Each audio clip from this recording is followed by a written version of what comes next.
வெளியீட்டில் தரப்படுற எல்லா பொருளுமே கலை நுட்பத்தோடு இருக்குது. இந்த ஓவியத்தை பார்த்தோன்னே அப்படியே நெகிழ்ந்து போகிற மாதிரி இருக்குது.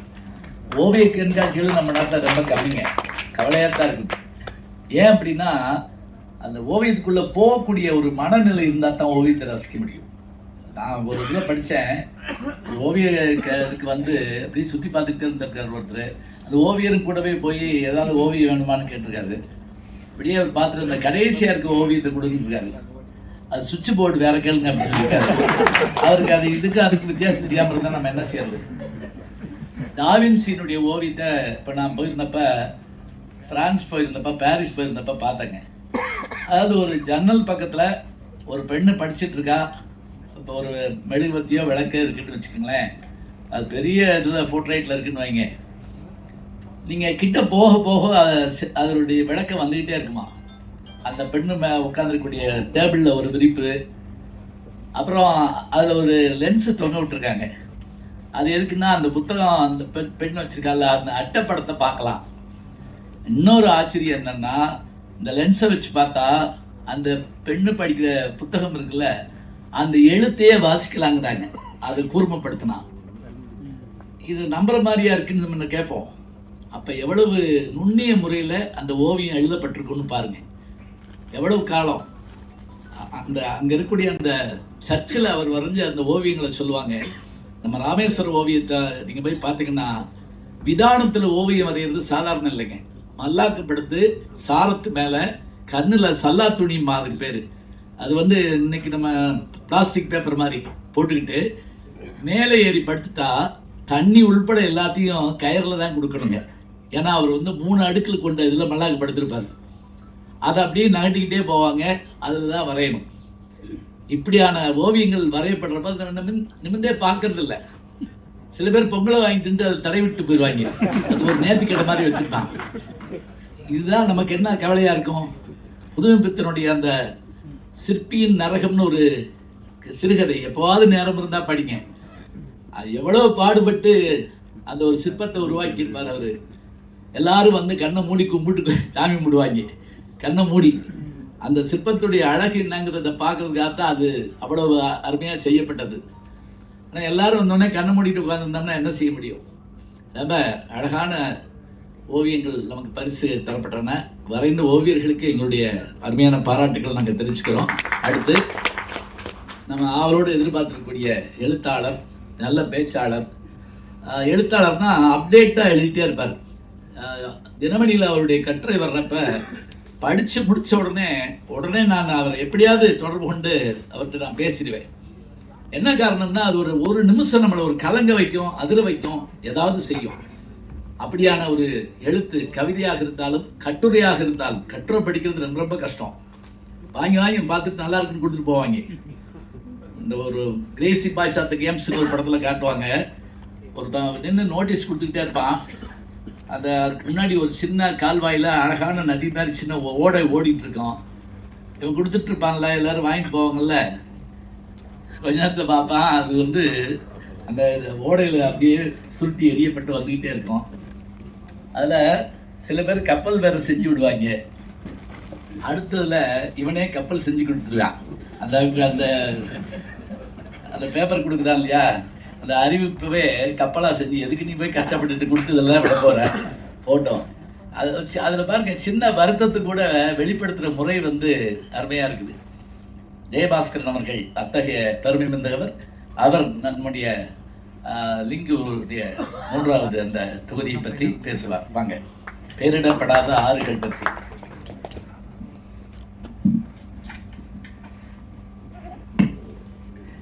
அனைவருக்கும் இந்த இனிமையான மாலை வேளையில் என் வணக்கத்தை தெரிவித்துக் கொள்கிறேன். சபையை மிக நேர்த்தியாக நெறிப்படுத்தி அழைத்து சென்று கொண்டிருக்கிற என் மரியாதைக்குரிய ஐயா பேராசிரியர் ஞானசம்பந்தம் அவர்களுக்கு என் மகிழ்ச்சியும் அன்பையும் தெரிவித்துக் கொள்கிறேன். அக்ஷயா அவர்கள் மிகச்சிறப்பாக இந்த நிகழ்ச்சி மங்களகரமாக தொடங்கி வைத்தார்கள். அவருக்கும் என் நன்றி. அபிராமி அவர்கள் இந்த நூலை பெற்றுக்கொண்டார்கள். வாசுதேவ மேனன் அவர்கள் நூலை வெளியிட்டார்கள். அன்பு நண்பன் பிரிதா சாரதி அவர்கள் இங்கே வாழ்த்துரைத்தார்கள். விஷ்ணு அரசு சிவகுமார் அவர்கள் வாழ்த்துரை நல்கிறார்கள். எல்லோருக்குமே ஒரு பொறுப்பு இந்த மேடையில் கொடுக்கப்பட்டிருக்கிறது. என் அன்பு புலிக்குட்டி பர்வீன் சுல்தான் அவர்கள் இன்னும் வரவில்லை. அவர் வந்து இந்த நிகழ்ச்சியிலே நேரத்தை வந்துட்டு இருக்காங்களா? ஒருவேளை இந்த நேரத்தை எங்களுக்கு பகிர்ந்து கொடுத்திருக்கிறாரோ என்று நான் நினைத்தேன், எனக்கும் ஞானசம்பந்த ஐயாவுக்கும். ஆனால் அவர் வருவதுதான் சிறப்பு. காத்திருக்கிறேன் அந்த புலிக்குட்டியின் வருகைக்காக. மிக அற்புதமான நிகழ்ச்சி இந்த நிகழ்ச்சி. பெயரிடப்படாத ஆறுகள் என்கிற இந்த கவிதை தொகுப்பு இன்றைக்கு இங்கே வெளியிடப்பட்டிருக்கிறது. இது இயக்குனர் லிங்குசாமியின் 3வது கவிதை தொகுப்பு. இயக்குனர் லிங்குசாமி அவர்களை ஒரு திரைப்பட இயக்குனராக, ஒரு திரைப்பட தயாரிப்பாளராக தமிழ்நாடு அறியும், இந்தியா அறியும், உலக நாடுகளில் இருக்கிற தமிழர்கள் அனைவரும் அறிவார்கள். அவர் ஒரு இயக்குனராக எல்லோருக்குமே தெரியும். ஆனால் அவர் கோடம்பாக்கத்திலே இயக்குனர் ஆவதற்கு முன்பாகவே கும்பகோணத்திலே கவிஞராக இருந்தார். கும்பகோணத்திலே கவிஞராக இருந்ததன் தொடர்ச்சியாகத்தான் கோடம்பாக்கத்தில் அவர் இயக்குனராக மாறினார். 1980களின் கடைசியிலும் 90களின் தொடக்கத்திலிருந்தும் அவர் கவிதைகள் எழுத ஆரம்பித்து விட்டார். கிட்டத்தட்ட 30 ஆண்டுகளுக்கு மேற்பட்டது அவருடைய இந்த இலக்கிய பயணம். அந்த இலக்கிய பயணத்தின் தொடர்ச்சியாகத்தான் முதலாக இஸ்திரி போடும் தொழிலாளியின் வயிற்றில் சுருக்கங்கள் என்கிற கவிதை எழுதி சுஜாதாவின் நெஞ்சிலே இடம் பிடித்து, அதற்கு பிறகு மெல்ல மெல்ல சென்னைக்கு வந்து ஒரு திரைப்பட இயக்குனராக, பின்னாளிலே மிகச்சிறந்த ஒரு தயாரிப்பாளராக, நல்ல மனிதராக பல கட்டங்களை உயர்ந்திருக்கிறார். என் வேண்டுதல் வீண் போகவில்லை. புலிக்குட்டி பர்வீன் சுல்தான் அவர்கள் வருகை தந்து விட்டார். அவரை வருக என அன்போடு வரவேற்கிறேன். எனவே ஒரு 91ஆம் ஆண்டிலிருந்து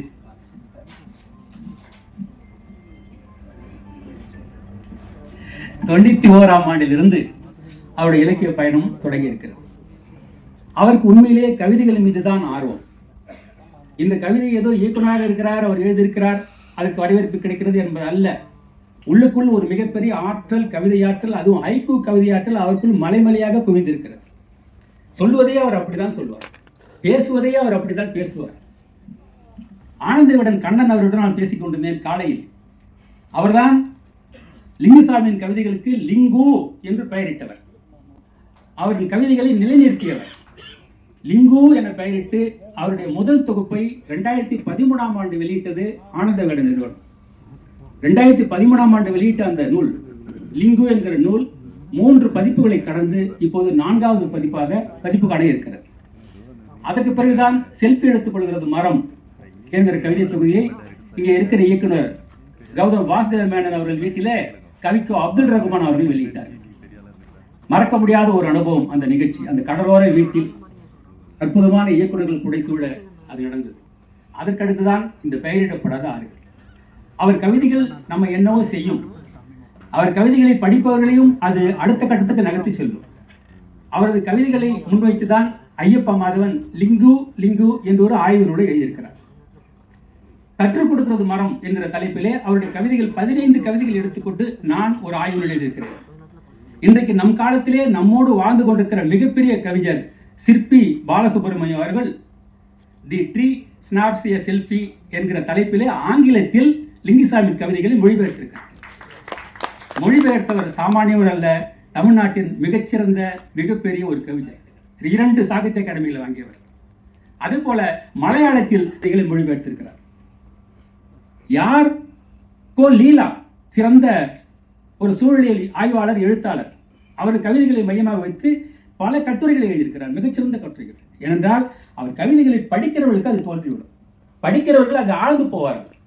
அவர் கவிதைகளுக்கு நான் பித்தனாவது அப்படித்தான். இங்க இருக்கிற விஷ்ணு அசோசியேட் ஐயா சிவகுமார் ரசிக்கிறானதும் அப்படித்தான். இது ஒரு மறக்க முடியாத ஒரு பந்தமாக அவருடைய கவிதைகள் அமையும்.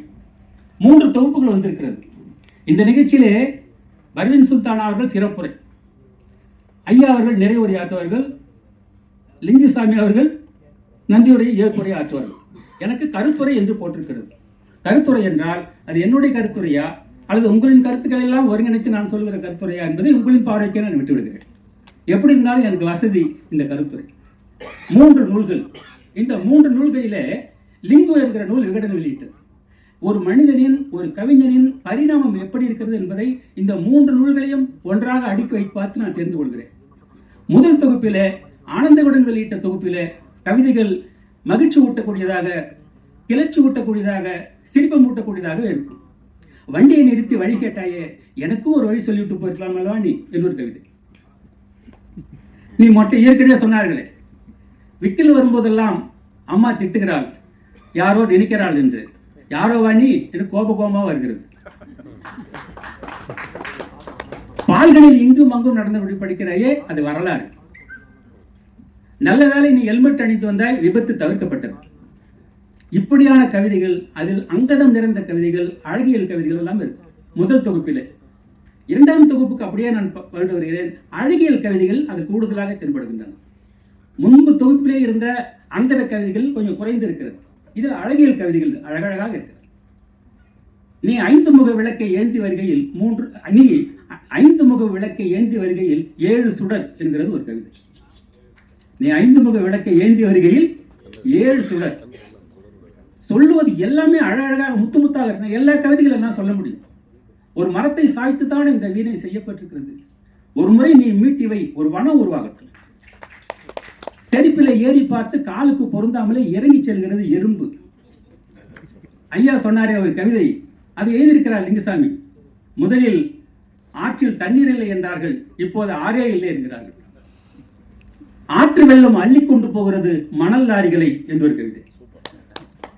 இது எல்லாமே அழகியல் சார்ந்தும் சமூகம் சார்ந்ததுமான கவிதைகள்.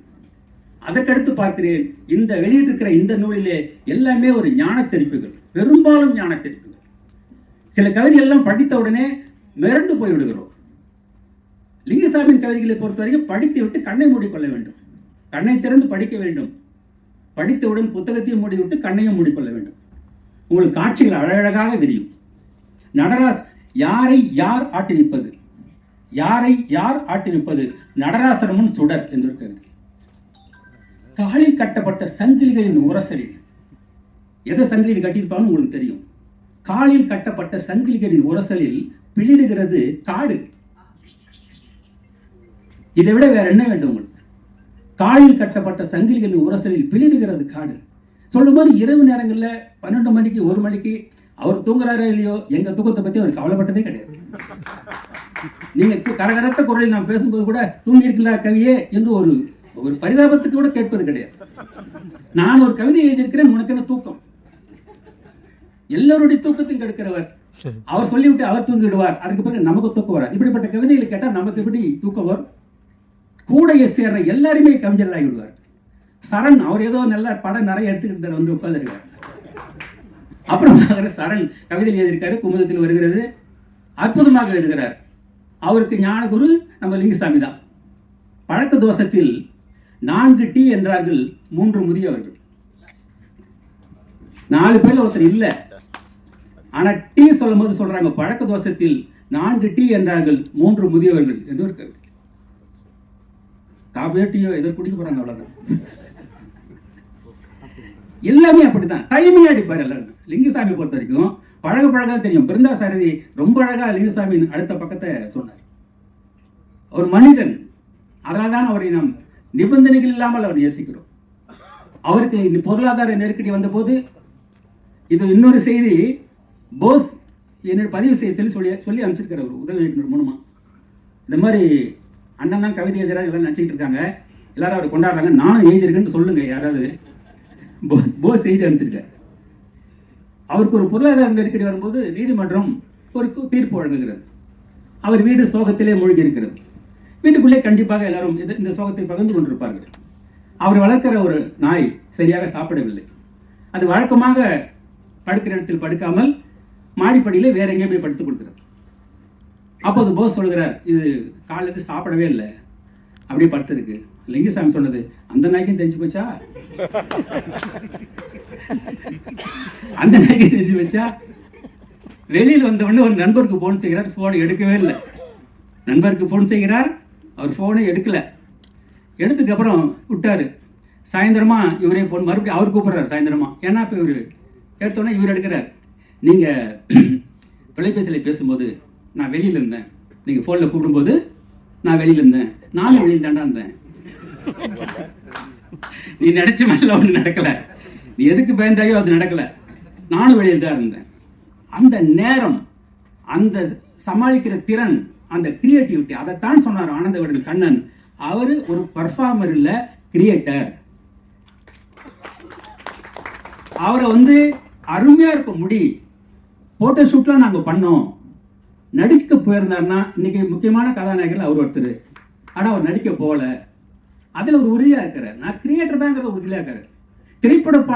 திரைப்பட நடக்கும்போது கலந்தாய்வு டிஸ்கஷன் சொல்கிற கலந்தாய்வு நடக்கும்போது பிருந்தா சாரதி சொல்லுவார், கவிஞர் நாங்கள் கவிதை பற்றிலாம் பேச போகிறதில்ல, தொழிலை கவனிக்கணும், நல்லா கவனிப்பீங்க நீங்கள் போகணும்னு சொல்லி அனுப்பிச்சிடுது. பேசுவாங்க. ஒரு 20 நிமிடம் 1 மணி நேரம் திரைப்பட விவாதம் போய்கொண்டிருக்கும். கவிதை பற்றி பேசக்கூடாது, ஏனென்றால் திரைப்படம் எடுக்க வேண்டும். அந்த பேச்சு அந்த ரயில் போகும்போது ஒரே ஒரு குச்சி மாதிரி வச்சு ட்ராக்கை மாற்றுவாங்க தெரியுமா? வேற பாதையில் ரயில் போயிடும். ஏதோ ஒரு கவிதை லீவரை வச்சு ஏதோ ஒரு கவிதை வந்து அவர்களுடைய பேச்சை கவிதையின் பக்கம் திருப்பி ரொம்ப தூரம் கவிதைக்கு போட்டு போயிடுவாங்க.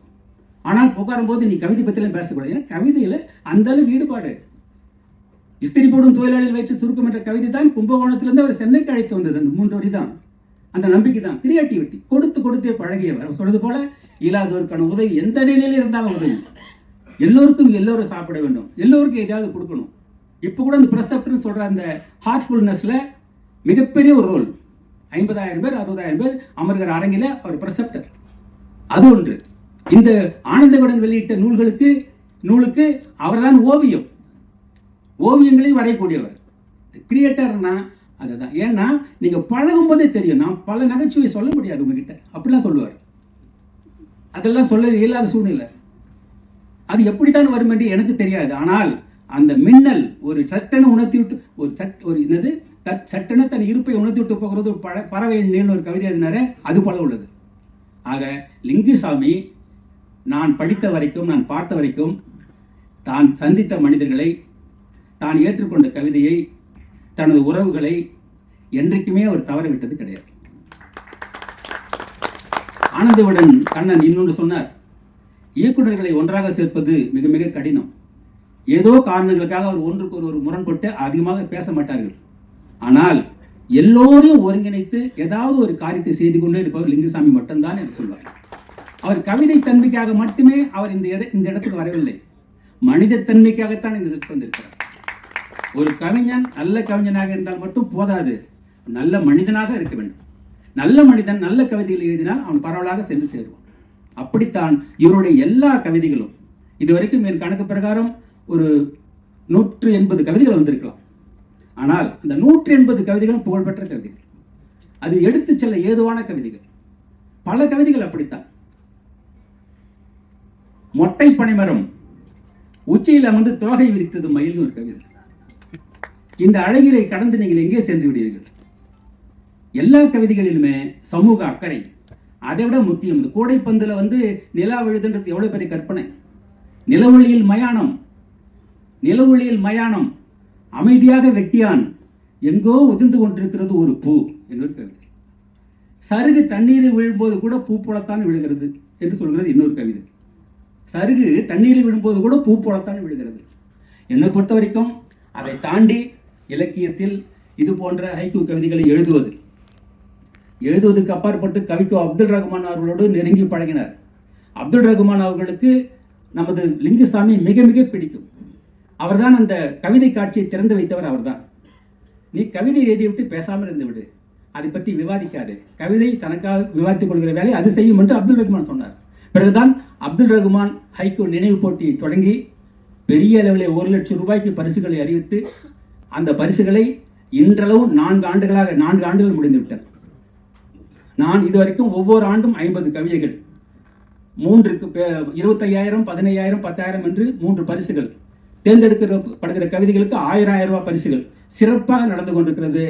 ஒருங்கிணைக்கிறார், முயற்சி செய்கிறார், முன்னெடுக்கிறார் லிங்குசாமி. அதற்கான பொருளாதார சுமை அனைத்தையும் தாங்குகிறார். ஆண்டுதோறும் இங்கே இருக்கிற நமது கிருஷ்ணர் சிவகுமார் அவர்கள் உலகத்தில் சொல்லுவார்கள், பணம் ஒரு பெரிய விஷயமே கிடையாது, பணத்தை விட சிறந்த விஷயம் இந்த உலகத்தில் நிறைய இருக்கு. அந்த சிறந்த விஷயங்களுக்கு முன்பாக பணம் ஒரு காகிதம், அதுக்கு மதிப்பே கிடையாது என்றுதான் சொல்லிவிட்டு பிறகு கடைசியாக சொல்வார்கள், ஆனால் அந்த சிறந்த விஷயங்கள்லாம் செய்வதற்கு பணம் தேவைப்படுகிறது. அதைத்தான் இன்றைக்கு இருக்கிற உண்மை நிலை. அந்த சிறந்த விஷயங்களை நமது விஷ்ணு சிவகுமாரோடைய பணம் நிறைவேற்றுகிறது. என்னுடைய அரங்கத்திலே இந்த நூல் கூட இங்கே தான் வெளியிட்டார், அவர் தான் வெளியிட்டார். நான் வந்து மகள் இருந்த வீடு, ஏன்னா இந்த இடத்துல நான் கற்பனை பண்ணியே பார்க்கல, இங்கே தான் அவர் வெளியிட்டார். நான் மேற்கு தொடர்ச்சி மலையிலே மே 1ஆம் தேதி பரந்தன் பாறையிலே உருண்டேன். 3 இடங்களிலே என் முதுகெலும்பு ஒடிந்து விட்டது. உருண்டு நான் வந்து சென்னைக்கு விழுந்தபோது என்னை தாங்கியது சிவகுமார் வாங்கி போட்டிருந்த மிகப்பெரிய மெத்தை. கேட்டால் இது ஆர்த்தோ பெட்டு, முதுகெலும்புக்கு இதான் சரியா இருக்குன்னு அவர் சொன்னார். ஏன் இப்படின்னு சொல்றதுக்கு, கவிதை எழுதுகிறீர்கள், கவிஞர்கள் நல்லா இருக்கணும், அவங்க படைப்புகளை கொடுத்துக்கொண்டே இருக்க வேண்டும். அவங்கள் படைப்புகளுக்கு உங்கள் கவிதைகளை நான் ரசித்து விட்டு உங்களை விட்டு விடுகிறேன் என்றால் நான் அப்படி மனிதனாக இருக்க முடியாது. அப்படின்னா உங்களையும் பாதுகாக்க வேண்டும். கவிஞர்களின் சில அரசியல் தலைவர்களை சொல்வார்கள், நீங்கள் தொழிற்சங்கத்துக்கும் தலைவராக இருக்கிறீர்கள், முதலாளிகளின் நன்மைக்கும் போராடுகிறீர்கள், நீங்கள் யார் என்று கேட்டபோது ஒரு தலைவர் சொன்னார், முதலாளிகளை பாதுகாத்து வைத்திருந்தால் தான் அங்கே வேலை செய்கிற தொழிலாளிகளை பாதுகாக்க முடியும். சில நேரங்களில் முதலாளி கொம்பை போட்டு விட்டு போய்விட்டால் தொழிலாளிகள் கதி என்னாகும் என்று தெரியாது. அப்படியானால் முதலாளிகளையும் பாதுகாக்க வேண்டிய கடமை இருக்கிறது என்று ஒரு தலைவர் சொன்னார். அதுபோல கவிஞர்களையும் பாதுகாத்து இந்த இயக்கங்களுக்கு உதவி செய்து இவர் நம்ம கூடவே உறுதுணையாக நிற்கிறார். ஒரு விமான பயணத்தில் சந்தித்தவர் தான். அவர் திரைப்படங்கள் கூட பார்த்தது கிடையாது. இலக்கியத்தின் மீது இப்படிப்பட்டவர்கள் தான் இலக்கியம் உயிர்த்திருக்கிறதுக்கு இலக்கியவாதிகள் வாழ்ந்து கொண்டிருக்கிறார்கள்.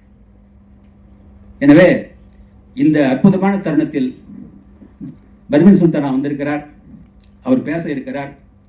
இன்னொரு முக்கியமான செய்தியை நான் பதிவு செய்ய விரும்புகிறேன். ஹைக்கூ கவிதைகளை பரவலாக இளைஞர்கள் மத்தியில், மிக குறிப்பாக கல்லூரி பள்ளி மாணவ மாணவர்கள் மத்தியில் பெரும் பாய்ச்சலில் கொண்டு போய் சேர்த்த பெருமைக்குரிய ஒரு பெண்மணி இருக்கிறார் என்றால் அது நமது பர்வீன் சுல்தானா.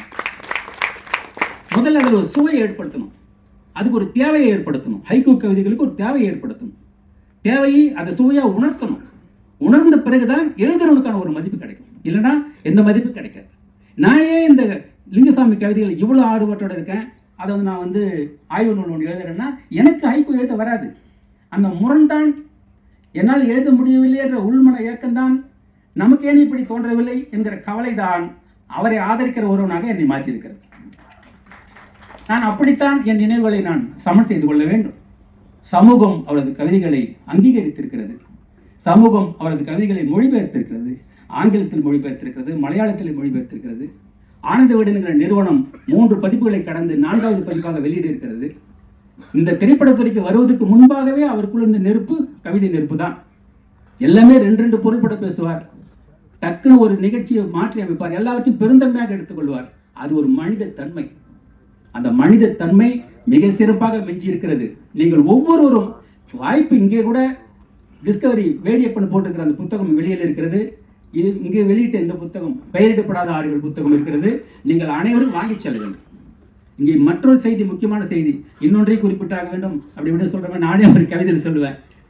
20 முறைகளுக்கு மேல் எதிரிகளை எச்சரிக்கை செய்ய கடமைப்பட்டு விட்டாய், சரணமற்று கிடந்த உன் ஆதரவாளர்கள் முன்னிலையில் நான் சொல்லிக்கொள்வது என்னவென்றால் என்பதை தாண்டி எதுவுமே விளங்கவில்லை நீ சொல்லிக் கொண்டது எதுவும். இன்னொன்றையும் குறிப்பிட்டாக வேண்டும் என்று அடிக்கடி குறிப்பிட்டாய், ஆயினும் கடைசி வரை குறிப்பிடவே இல்லை அந்த இன்னொன்றை. இறுதியாக ஒன்றை சொல்லி விடைபெற விரும்புவதாக முழங்கினாய், அந்த ஒன்றையாவது சொல்லிவிட்டு போயிருக்கலாம் அல்லவா நீ என்று ஒரு பேச்சாளரை பற்றி நான் எழுதினேன். இன்னொன்றை குறிப்பிடாக வேண்டும் என்று சொல்லும் போது என் கவிதையே எனக்கு ஞாபகத்துக்கு வந்து என்னை ஒரு சித்திரவதை செய்கிறது. இப்போ நான் சொல்ல வேண்டிய செய்தி, இந்த புத்தகத்தை தயாரித்திருக்கிற ஜின்னா இந்த அளவுக்கு ஒரு ஹைக்கூ கவிதைக்கு ஐயா அமுத பாரதி அவர்களை அன்போடு அழைக்கிறோம்.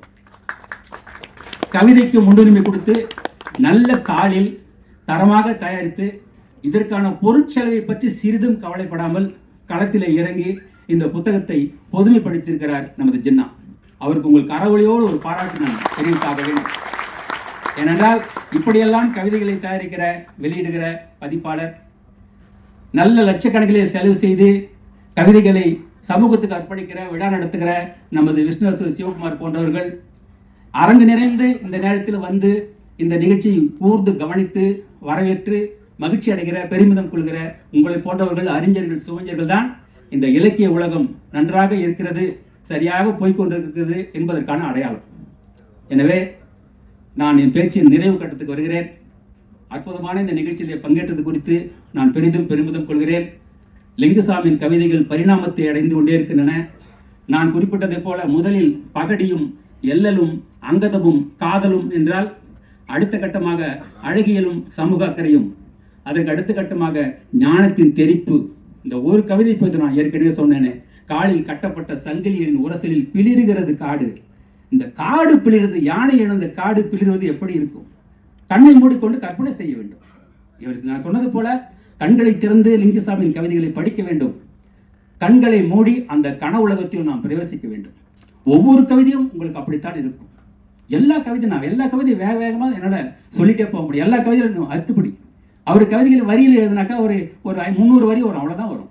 ஆனால் உலக புகழ்பெற்ற கவிஞராக மாறி இருக்கிறார். இந்த நூலுக்கு அமெரிக்காவில் வந்து ஒரு வெளியீட்டு விழா நடந்தது. அது ஒரு அறிமுக விழா தான். முறையான வெளியீட்டு விழா என்பது இந்த விழா தான். ஒரு வெளியிட, ஒரு பெற்றுக்கொள்ள, கருத்துரைக்க, வாழ்த்துரைக்க, சிறப்புரையாற்ற என்று முறையான அதற்கென்றே அரங்கம் அமைத்து அங்கே வெளியிட்டது பெருமை. அது திருவையாறு போய் பாடிட்டு வருவது போல. இது இதற்கென்றே ஒரு நிகழ்ச்சி அமைத்து அந்த நிகழ்ச்சியிலே நான் வெளியிடுது. அப்படித்தான் இந்த நூல் வெளியிடப்பட்டிருக்கிறது. நீங்கள் படிப்பீர்கள் என்ற நம்பிக்கையோடு தான் நான் இந்த கவிதைகளை உங்களுக்கு சொல்லாமல் நான் விட்டு செல்கிறேன். திருடன் வந்து போன பிறகுதான் பூ பூத்திருக்க வேண்டும். ஒரு கவிதை. வரப்பில் கொக்குகள், என்ன அழகு பாருங்க. வரப்பில் கொக்குகள். நானும் விவசாயி தான். வரப்பில் கொக்கு பார்த்துருக்கேன், வயலையும் பார்த்துருக்கேன், கொக்கு நிழலையும் பார்த்துருக்கிறேன். ஆனால் தோணுனதே இல்லை. வரப்பில் கொக்குகள், வயலில் நிழல்கள். சரி, கண்ணு மூடி கற்பனை பண்ணுங்க. வரப்பில் கொக்கு, வயல்ல நிழல்கள். பியானோ. எப்போதும் கூவும் அந்த குயிலை காட்டி கொடுத்தது ஒரு மின்னல். அமைதியாகிவிட்டது மயானம். ஆவலில் கூடைப்பந்து வலை. சற்று நேரத்தில் பௌர்ணமி. நீங்கள் பல நேரங்களில் நான் தங்கியிருக்க இடங்களிலே பள்ளிக்கூடமாக இருக்கும், இரவு நேரங்களிலே பௌர்ணமி நிலவாக இருக்கும். அந்த மைதானம், கூடைப்பந்து மைதானம் தெரியும். உண்மையிலேயே இந்த கவிதை படித்த பிறகு அந்த காட்சியை பார்த்தால் சிலிர்ப்பாக இருக்கும். சிலிர்க்கும் உங்களுக்கு. பூக்காரர் குப்பையில் கொட்டுவதும் பூக்கள் தான். பூக்காரர் குப்பையில் கொட்டுவதும் பூக்கள் தான்.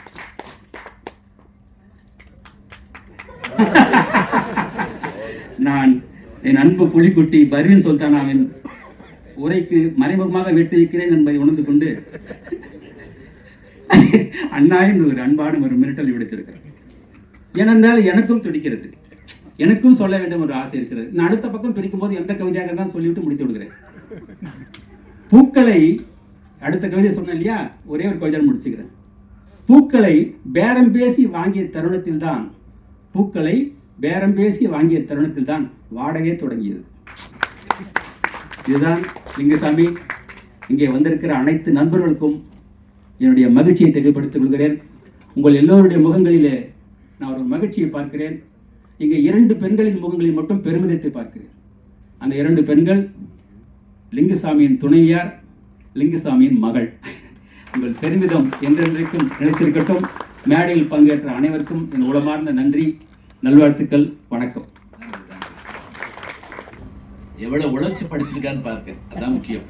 ஏன்னா சொல்லணும்னு ஆர்வம் மேலிட்டு அவர் சொல்லிகிட்டே இருக்காருன்னா நேரத்துக்காக இல்லை, இந்த அருமையான விஷயத்தை விட்டுறக்கூடாது அப்படிங்கிறதுக்காக. சில குழந்தைகள் போய் அங்கே கடையில் இருக்க எல்லாத்தையும் அள்ளிட்டு இதையும் பிடிச்சி கொடுத்து நம்மகிட்ட 2 கரடியை கொடுத்துட்டு வரும். வர்றவங்க நம்மளை பார்ப்பாங்க, இவன் என்ன கரடி வாங்கிட்டுறான் அப்படின்னு சொல்லி. அதுபோல் அவர்கிட்ட அத்தனையும் எடுத்து கொடுக்கணுங்கிற அந்த ஒரு அன்பு சொன்னார் பாருங்க. இவருடைய கவிதையை மொழிபெயர்த்த ஐயா சிற்பி அவர்கள், சாகித்ய அகாடமியினுடைய தலைவராக இருந்தவர். புன்னகை பூக்கும் பூனைகள் அப்படின்னு அவர் எழுதின அந்த காலத்தில் எங்களுக்கெல்லாம் பாடமாக இருந்தது. பாடமாக இருந்தும் நாங்கள் படிச்சிருக்கோம். யோசிச்சு பாருங்க. ஏன்னா அந்த காலத்தில் சொல்லுவாங்க, சில பேர் குமுதத்தை பாடமாக வச்சா கூட ஃபெயில் ஆகிடுவாங்களா, ஏன்னா அது பாட புஸ்தகம் அப்படின்னு நினச்ச பக்கம் போக மாட்டானா. அப்படி இருக்கிறப்ப அதில் அவர் எழுதின ஒரு கவிதை எனக்கு மறக்க முடியாத ஒரு கவிதை. இந்த பெண் பிள்ளைகள் வந்து அம்மாட்ட தலை பின்னுறதுக்கு தயங்குவாங்களாம். அம்மா கிட்ட நான் பழைய காலத்தில் அப்படி வச்சுக்கோங்க, இப்போ இதெல்லாம் சொல்லக்கூடாது. தலை பின்ன தயங்குவாங்களாம். ஏன்னா அம்மா தலையில் கூட்டிகிட்டு மண்டே அது என்னது என்ன வைக்கணும் பாரு, இப்படி இருக்கு அப்படி இருக்கு குடி இப்படி கொட்டு வாங்கிட்டு. அப்போ அவள் குனிஞ்சிக்கிட்டே சிரிச்சுக்கிட்டு சொல்லுவாளாம், இந்த தலையை பற்றி இப்படி வைகிற நீ, இதை பற்றி அவன் 40 பக்கம் நோட்டில் கவிதை எழுதியிருக்கான். வரிகள் சொல்ல தெரியல, நான் சொன்னது செய்திதான். அந்த குனிஞ்சு சிரிக்கிற முகத்துல எப்படி இருக்கு பாருங்க கவிதை. என்னன்னா கவிதையை ரசிக்கக்கூடிய மனம் நமக்கு வந்துட்டாலே நல்லா வந்திருக்கேன். ஒப்பிக்கிறதுக்கு பேர் இல்லை. எங்களுக்கு பெரிய பெரிய மகிழ்ச்சி என்னன்னா, இந்த அரங்கம் இவ்வளவு அழகாக நிறைஞ்சு மகிழ்வாக உட்கார வைக்கிறதுங்கிறது சாதாரணம் இல்லை. காரணம் பாடுபொருள் தான் முக்கியம். முக்கியமாக ஐயா சொன்ன மாதிரி, ஜெயபாஸ்கரன் சொன்ன மாதிரி, அமெரிக்காவிலே இந்த நூல் அறிமுகம் செய்யப்பட்டதுன்னு சொன்னோடனே, இவரை நான் அமெரிக்காவுக்கு புறப்பட்டு போகிற போது பேசியிருந்தேன் ஃபோனில். அப்போ எனக்கு தெரிஞ்ச அமெரிக்காவில் ஒருத்தர் இருக்கிறாரு, அவரை உங்களுக்கு அறிமுகப்படுத்துகிறேன், அவர் உங்களை பார்த்துக்கிடுவார்னு நான் சொன்னேன். வந்த பிறகு கேட்டேன், அவர் வீட்டுக்கு போனீங்களா அப்படின்னு.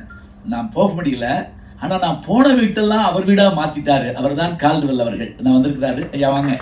என்னுடைய அருமை நண்பர், என்னுடைய பல்லாண்டு கால நண்பர். ஏன்னா நான் பழைய சொன்னேன், 40 ஆண்டு காலம் 30 ஆண்டு காலம்னா வயசு தெரிஞ்சு போகும். அதனால் பல்லாண்டு கால நண்பர், அமெரிக்காவிலே மிகப்பெரிய தொழிலதிபர், இன்றைக்கு சிறப்பு படியை பெற்றுக்கொள்வதற்காக வருகை தந்திருக்கிறார். ஒரு படி வாங்கினாலும் சரி, 1000 படிகள் நீங்கள் வாங்கினாலும் எங்களுக்கு ரொம்ப சந்தோஷம் தான். வாங்க.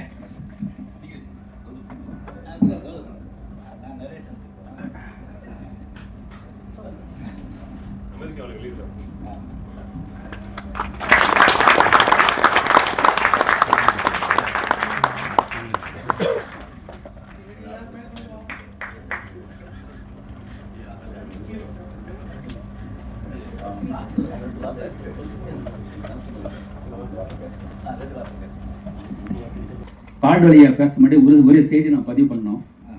சேலத்தில் புலவர் கோ வேல்நம்பி சிறந்த தமிழறிஞர். சில பேர் சொல்லுவாங்க, என் நினைவு சரியாக இருக்குமானால் என்று சொல்லுவாங்க. என் நினைவு சரியாக இருக்கிறது.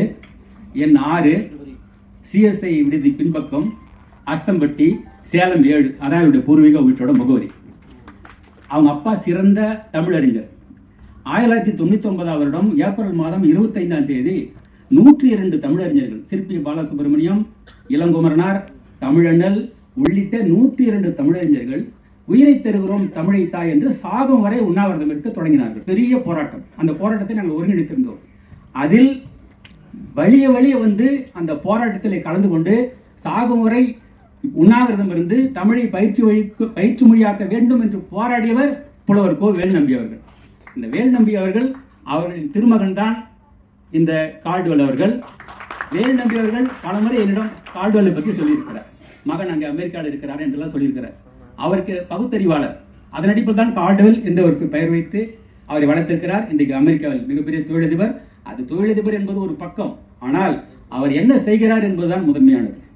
தமிழ் பணம் வைத்திருக்கிறீர்கள், என்ன செய்கிறீர்கள்? தமிழுக்காக செய்கிறார் கால்டுவெல். வட அமெரிக்க தமிழ்ச்சங்க பேரவையை ஒருங்கிணைத்து மிகப்பெரிய அளவிலே தமிழ் நிகழ்ச்சிகளுக்கு ஆதரவு தந்து வருகிறார். அவரது தந்தை தான் எனக்கு நெருங்கிய நண்பர். அவரை ஓரிரு முறை பார்த்திருக்கிறேன் கால்டுவெல் அவர்களை. ஆக என் அருமை ஐயா கோ வேல்நம்பி அவர்களின் மகன் கால்டுவெல் அவர்கள் இந்த அரங்கிற்கு வந்து இந்த நிகழ்ச்சியில இந்த சிறப்பு பணியை பெற்றுக்கொண்டது உண்மையிலேயே என் மனதுக்கு, இந்த அமைப்பின் மனதுக்கு மிக மிக மிக நெகிழ்ச்சி தரக்கூடிய ஒரு செய்தி.